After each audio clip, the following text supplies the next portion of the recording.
अस्सलाम वालेकुम नाजरीन, मियां वाले अपने शहर के साथ आपका होस्ट मोहम्मद इरफान आपकी खिदमत में हाजिर है। नाजरीन, आज की हमारी वीडियो किसी इंटरव्यू के हवाले से नहीं है। आज की हमारी वीडियो छोटी सी इंफॉर्मेटिव वीडियो है। वीडियो शुरू करने से पहले अगर हम कुछ दोस्त हमारे चैनल पर नए आ रहे हैं तो उनसे गुजारिश है चैनल को सब्सक्राइब कर दें और साथ में बेल आइकन को प्रेस कर दें। तो नाजरीन, आपने एक मुहावरा ज़्यादा सुना होगा कि धोबी का कुत्ता ना घर का ना घाट का। तो यहाँ पर जो लफ्ज़ कुत्ता का इस्तेमाल किया गया है तो हाँ, मुझ समेत सब लोग इसको कुत्ता समझते हैं। जो डॉग लिखा भी जाता है, पढ़ा भी जाता है, जानवर है जो कि इसको समझा जाता है।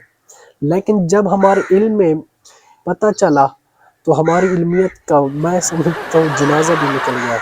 वो इस तरह से कि जो लफ्ज़ है धोबी का कुत्ता न घर का न घाट का, इस पर अगर ज़बर लगा दी जाए तो ये कत्ता बन जाता है, जो कि दुरुस्त लफ्ज़ है।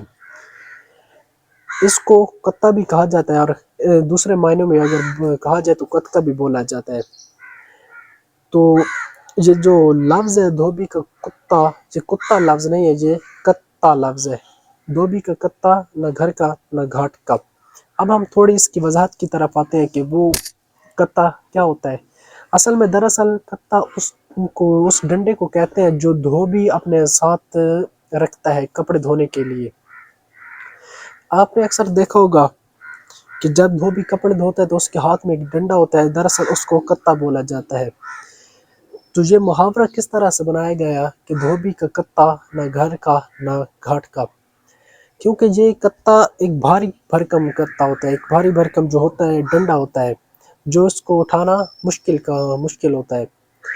और इसको धोबी ना घाट पर रखता है, घाट उस जगह को कहते हैं जहाँ पर ये कपड़े धोते हैं, ना इसको घाट पर रख के जाता है ना इसको घर लेकर जाता है, क्योंकि इसको उठाने में थोड़ी दिक्कत आती है, ये भारी होता है।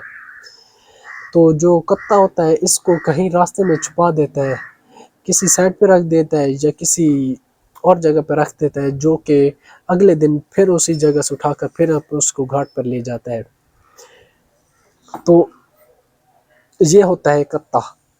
इसलिए कहा गया कि ना ये कत्ता घर आता है ना उसको घाट पर रखता है। इसलिए इस मुहावरे को इस्तेमाल किया गया है कि धोबी का कत्ता ना घर का ना घाट का।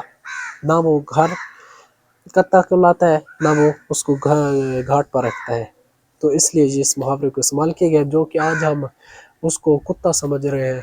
दरअसल वो कुत्ता नहीं है, ये डंडा ही होता है जिसको कत्ता बोला जाता है।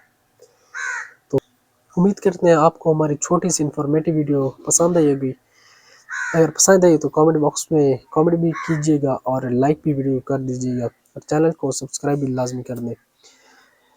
तो हमारी ताकि नेक्स्ट जो आने वाली वीडियोस होती हैं, इंटरव्यू की वीडियोस होती हैं, इसके अलावा जो मियां वाली के टैलेंटेड लोग हैं उनको सामने लाया जाता है आपकी स्क्रीन पर।